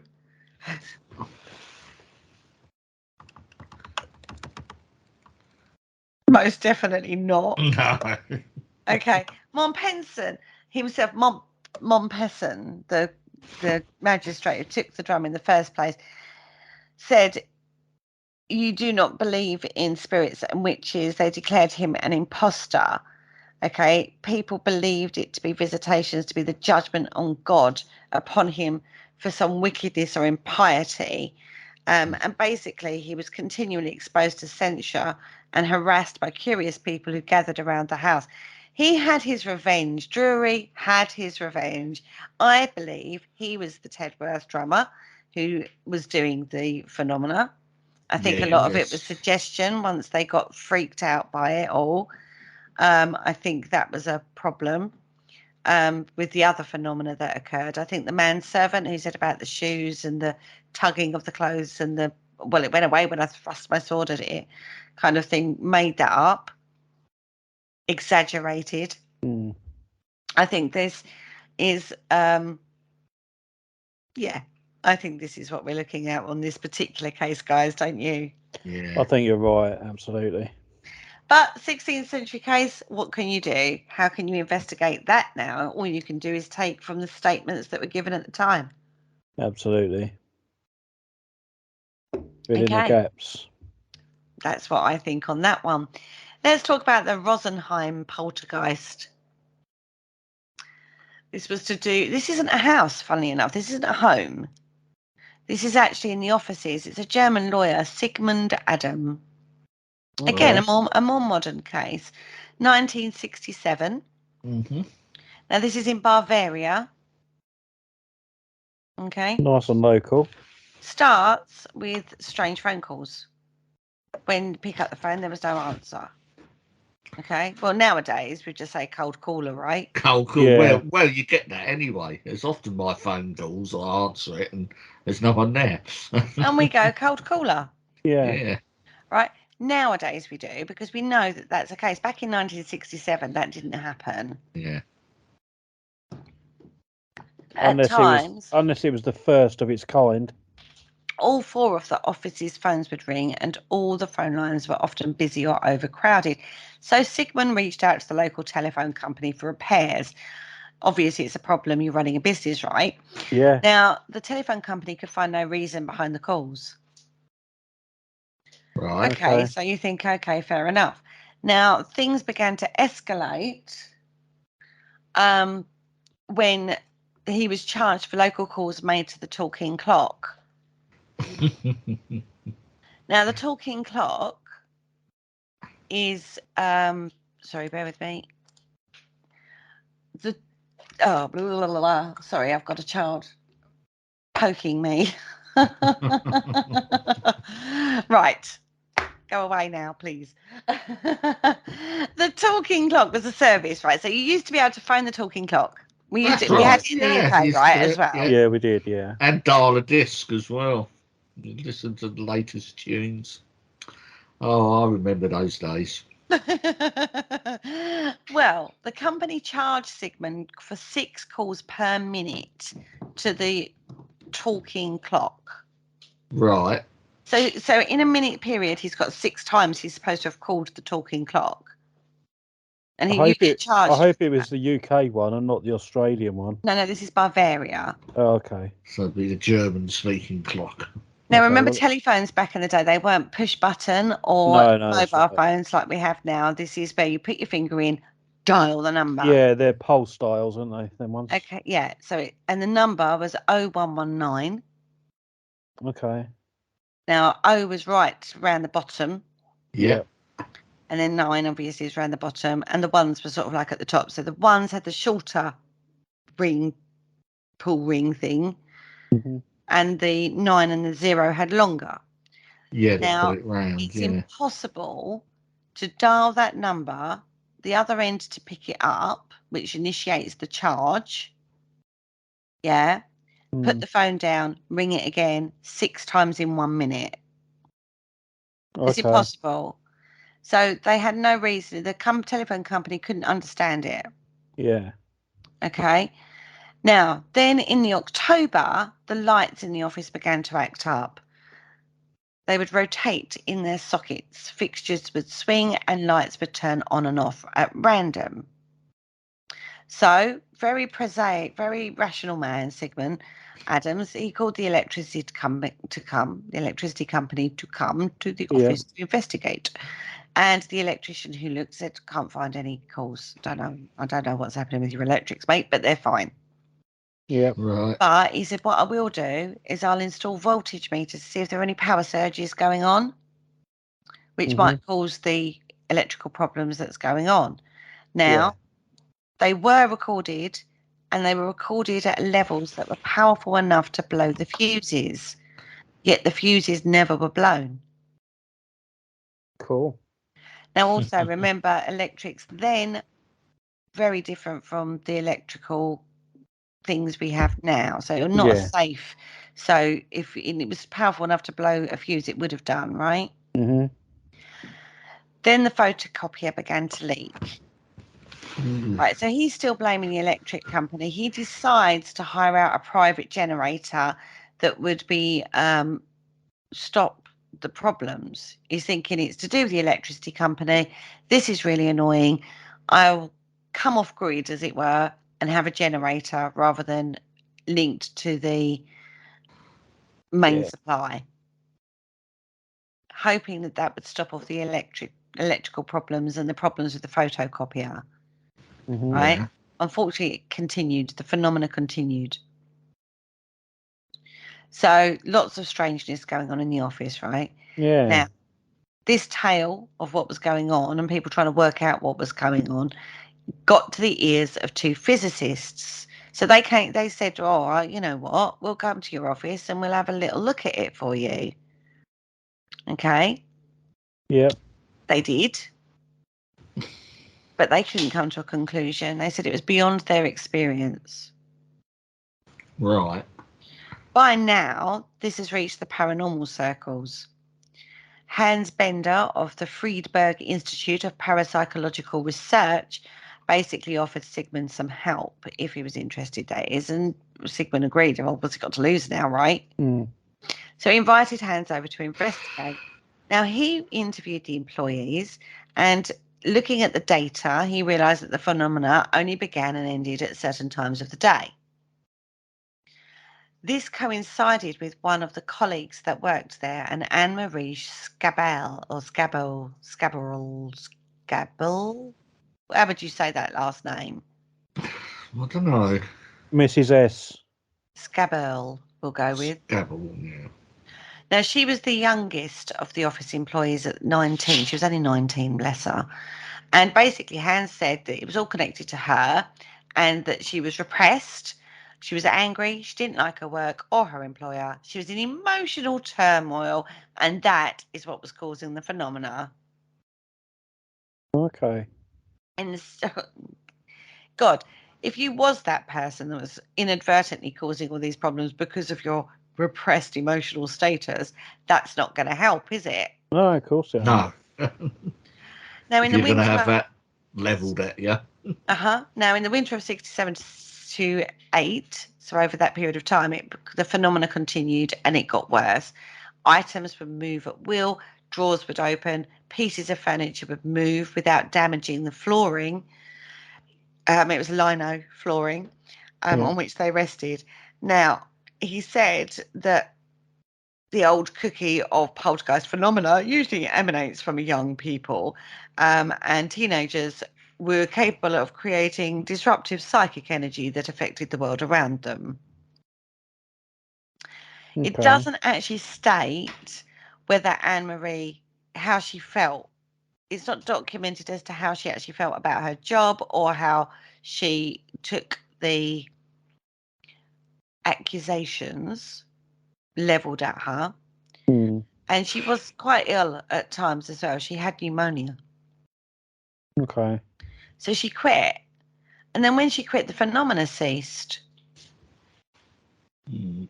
There are rumours actually on this one. They're not sure if she quit, whether she was suggested to be on paid leave and then she was fired because the phenomena had ceased. They were like, well, she was obviously the cause of it, so we can't have her back. So sorry, love, Yeah. you can't come back. But basically she left. Mm. Sounds plausible, doesn't it? Well, there are suggestions and rumours that the electrical activity did continue after she had left. Mm. And following Anne-Marie's life, shall we say, there is another rumour that her boyfriend broke up with her at a bowling alley after a freak electrical accident as well. But in 1969, she actually got married and allegedly all activity that was surrounding her ceased. Ooh. That is that suppressed sexual energy that she was emitting. Oh, Yeah. yeah. Of course it was, everybody. Weird. Now, look at it cynically, okay? Some people believe that this was constructed to gain attention for the business. Yeah. A weird way of doing it, I For would drumming up suggest. trade, yeah. Right? Would you hire a lawyer just because he's got a haunted office? No. But then again, because of the phenomena, the name of the company has been put out there, so it would be in your brain. Yeah. Yeah, more ghost hunting teams went. Yeah. That's it. Some people say it's to do with the guy from the parapsychological situation, Hans. Yeah. Bender, Hans Bender was his name, from the Institute of Parapsychological Research, him. Some say it was to do with him, that basically it was a case to make him more credible investigator. Look at us, look at this case we've solved, Mhm. kind of scenario. I don't know. If it was real, if it is real, the office, the people behind the movements, the electrical company, the telephone company, there's a lot of people involved in this case that are external to before Hans got involved, allegedly. But yeah, that's an interesting one, I think. If it was her, who knows, right? Yeah. Yeah. Interesting one. Now, we can't go much further. We have to talk about this. This hit a few years ago now, isn't it? Before Yeah, COVID. it must be. Yeah. Before COVID. This is the Demon House. Famed Zach Baggins bought the house, did a documentary on it, and hit the paranormal circuit. Everyone criticised it. He allegedly had phenomena which has left him with a condition. His cameraman had issues whilst filming this alleged documentary. You've got two sides to this one. The case was actually the Amons case, otherwise known as the Demon House. And this is to do with a haunting or possession situation that happened in Indiana in 2011. Okay. Yeah. Now, this involves Rosa Campbell, her 3 children. It was publicised in 2014 and did receive national attention. It received national attention back in 2014, probably because of the explosion in interest and the level of #It's a Demon shows that are out there now. Around this time.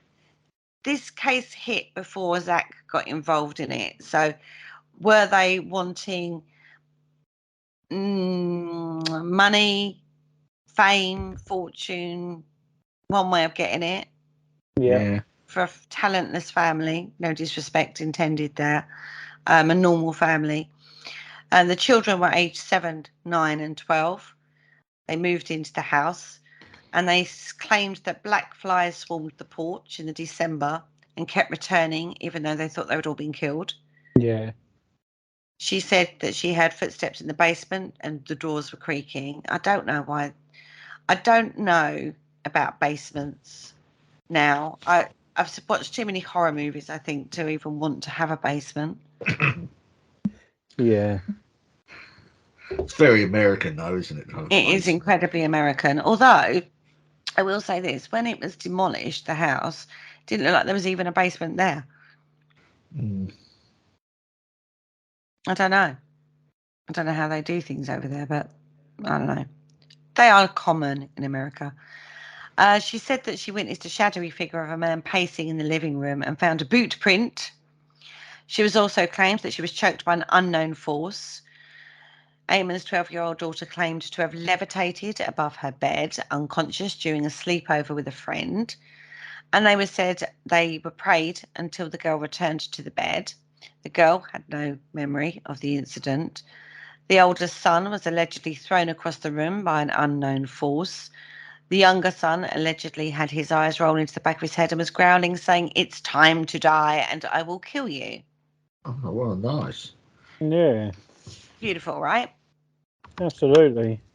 Pretty scary if that's going on in your family and your children. I would be very upset if my children started acting like that. Now, they've reached out to a physician, a Jeffrey. We just say his name is Jeffrey, because I can't even try to repeat the surname. In 2012, he visited the house. He noted their behaviour and suggested it was delusional. Okay. Someone from his office contacted the police, and when the police arrived, the children were taken to the hospital. The older boy was described as acting rationally, whilst the younger boy screamed and thrashed. 2012, the Department of Child Services were alerted to the family, and they believed that the children were performing for their mother. Okay. Media gets involved. Sensational stories hit like publications such as the New York Daily News, and suggested and reported that the DCS, the Department of Child Services, had allegedly witnessed the youngest boy walking up the wall backwards. Of course he did. Now, 37-year police captain, Charles Austin, believed paranormal activity occurred in the house, and a photo published by the Indianapolis Star claimed to show a shadowy figure when no one was home. Right. They asked a Father Michael Maginot to perform an exorcism. He interviewed the family and concluded they were being tormented by demons.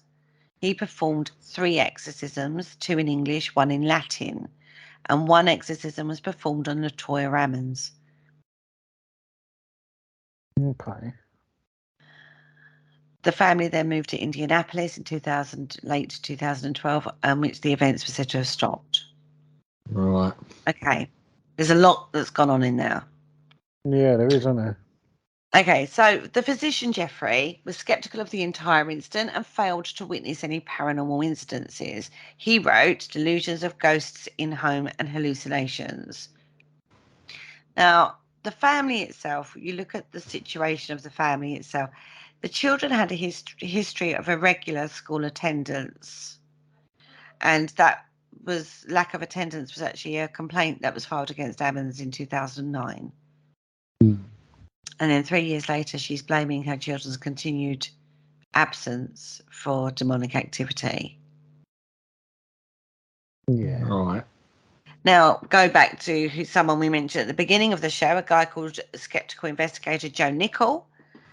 He said that the police chief, Charles Austin, was an admitted believer in the supernatural, including ghosts. He reported that the photo published, remember the photo? Yeah. By the Indianapolis Star? The shadowy figure, yeah. Yeah, which was captioned, photo by Hammond Police, was not an official photo and was not taken by the Hammond Police authorities.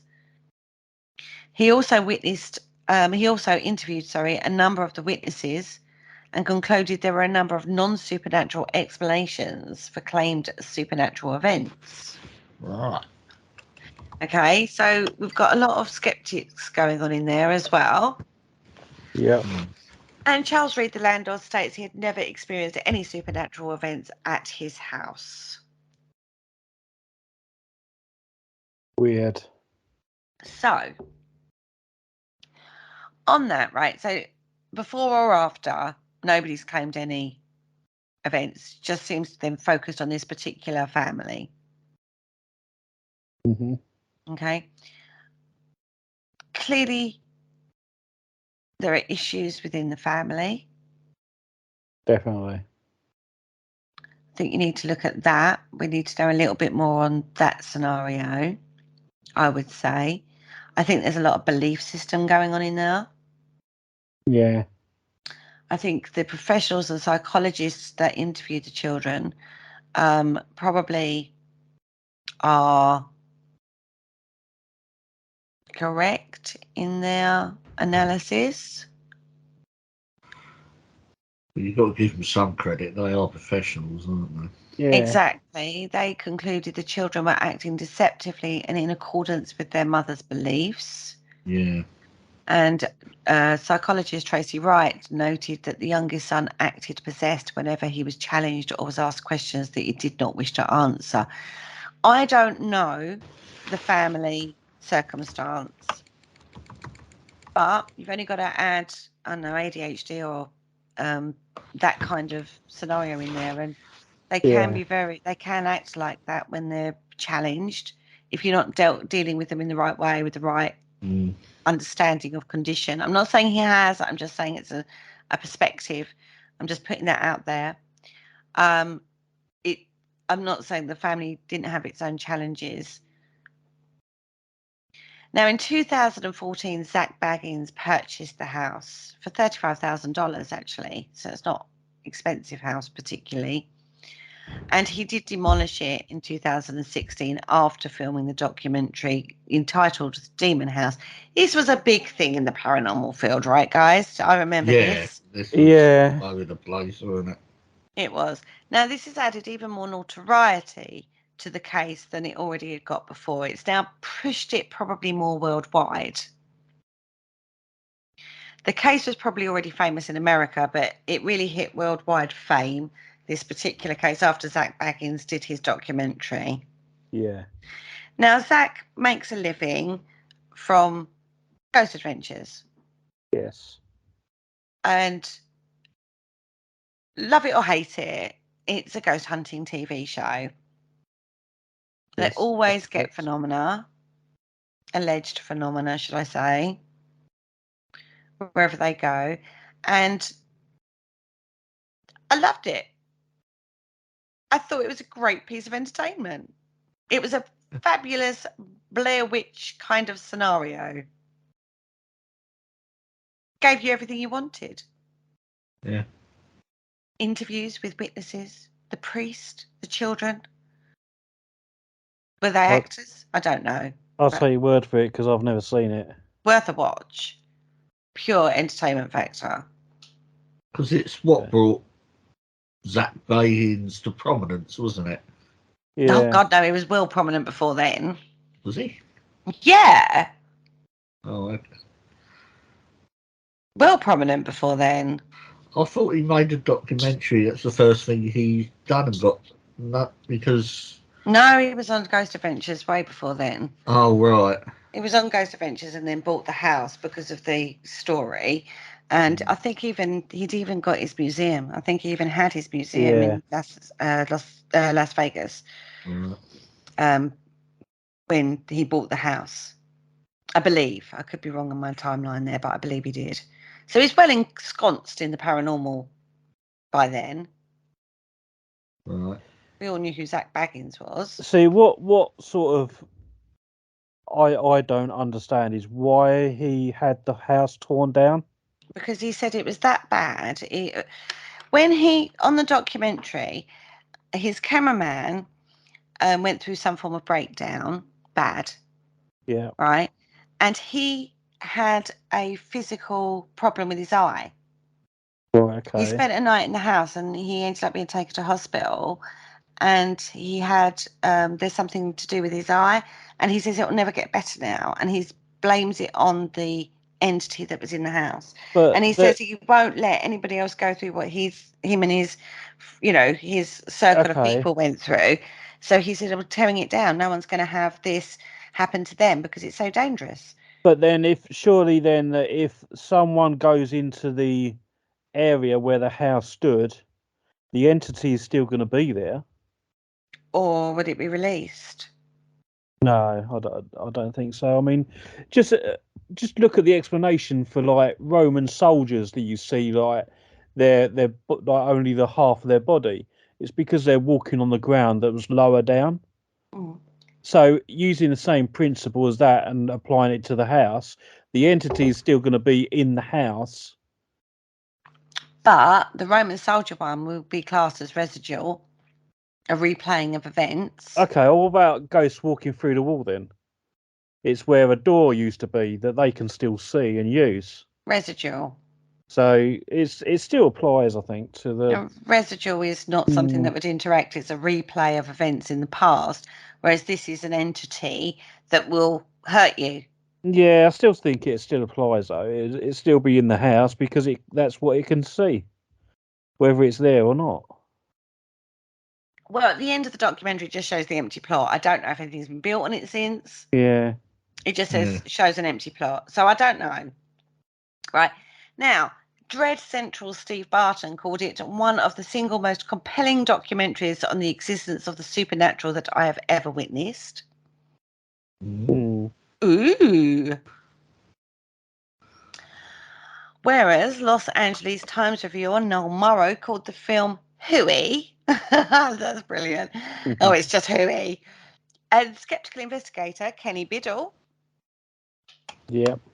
characterized the film as a pseudo-documentary, meaning it is filmed in a documentary style but does not portray real events. Right. Ooh. Oh. Sometimes I do feel I'm quite I know Kenny Biddle and his work, and I'm quite respectful of his work. I'm not going to say I'm not. Yeah. But I think sometimes skeptics like to sit in a position of skepticism for the sake of skepticism. I'm not saying I believe this story one shape or form. I really don't. There's a lot in there that I would like to know a lot more on before I think that this is a supernatural poltergeist phenomena. And unfortunately, Zach Baggins, I love Zach for entertainment value. Entertainment value. Yeah. That's it. Yeah. I don't find his work particularly credible. But for entertainment value, God, hashtag, it's a demon. That's where it comes from, right? Yeah, Oh, absolutely. yeah. Everything's a demon. Everything's a poltergeist, not a poltergeist, but everything's like phenomena. You watch that program and you are like suckered in because of the way it's filmed. It's the same three people, same two or three people each episode. They go in, the drama of the music, it's set up beautifully. It's the Americanized version of Most Haunted. Yeah. Yeah. We don't actually find Most Haunted particularly credible these days. No. Do we? No, it's definitely entertainment, isn't it? Exactly. So it's a I don't know, guys. Poltergeists. Interesting phenomena. Love to witness it. More on the rare front, I would say. Absolutely. I do think. I think it gets misclassified sometimes. I think a lot of it's misunderstood, as in, Yeah. there is a thing, though. Mary Rose Barrington, I think her name was she said it's just one of those things. Yeah. Which is low-level poltergeist activity where you mislay something. I'm going to tell you a quick little story. And I've been given permission to relay this story. Girl at work, coming up to the anniversary of her mother's death, and her father's under a lot of stress, and there's responsibility wanting to be put on the daughter. and she's had a few things go on in the house. And this particular day, her keys went missing. Now, she locks her front door, and she always puts the keys in her coat jacket pocket. That's a routine. And they go missing. She can't get out the house, so she has to go out the back door, comes back using the back door. She doesn't like going out the back door, but it's highlighted the fact that she's lost her keys. Gets home from work, searches the house from top to bottom, finds the keys in her dressing gown pocket. Right? Yeah. Logically, somebody would say she's mistakenly put them in her dressing gown pocket rather than her coat pocket. Just one of those things, that you sometimes do. You think you've done something when you haven't. But it did highlight her to the message that was being sent that maybe she needed to spend more time in the house with and help her dad out a bit more. Right? Yeah. Was it minor level, just one of those things, poltergeist situations of a spirit trying to get a message across, or was it just one of those things that you psychologically overlooked that's what you did when you think you did something else? Who knows? Yeah, I think it's don't more logical to be the latter. You can always view any phenomena, though, with a skeptical view. Yeah, absolutely. Yeah. Can't you? But it's just going to be one of those things because you'll never know. You will never know. And on that front, if you witness something, we looked at the Humpty Doo Poltergeist, and the parapsychologist has got two things that on his mind 20 years later he can't explain. We've dismissed it quite easily by saying, well, that's what could have happened. We weren't there. We didn't witness it. No. So it's easy for us now to be sitting here skeptically going, that's what happened. That's what we believe happened. We weren't there. A skeptical or a parapsychologist is looking at that going, 20 years later, I still can't explain that. Of all the things that happened, those are the two things that stick in my head that I can't explain, that I can't, in my brain, it doesn't equate. I don't know. Interesting subject, though. Definitely interesting. Yeah, it is an interesting subject. Any news, guys? Well, we've still got the website. It's all been updated, so everything's on there still. It's www.paranormalconcept.com, and you can catch all our back shows on there and blogs and everything else that we've got. What's going on our Facebook page? Lots of posts going up in regards to other theories and things that are out there, and we'd like to know people's views. So, if you see something that you've got an interest in, definitely comment. If you've got any stories about it that you want to share with us, that'd be good. Richard, anything to report? No, I think Paul's pretty much sort of got it all there. Yeah, we're making a concerted effort to post more relevant content on the Facebook page. So just keep an eye on that. There might be something that interests you that pops up on there. So yeah, we usually have about 2 or 3 posts go up a day. Okay. Go check us out on the socials, guys. We're on Twitter, Instagram, and Facebook. Our website page, and just Google Paranormal Concept, and it will come up with lots and lots of different links for different shows we've done. We're over on Spreaker or many other streaming websites out there. I think, God, there's hundreds of them now, isn't there? Yeah, there is. Can't keep up with them. And for other great shows, check out the Paranormal UK Radio Network. On that note, say good night, guys. Good night, guys. Good night, guys.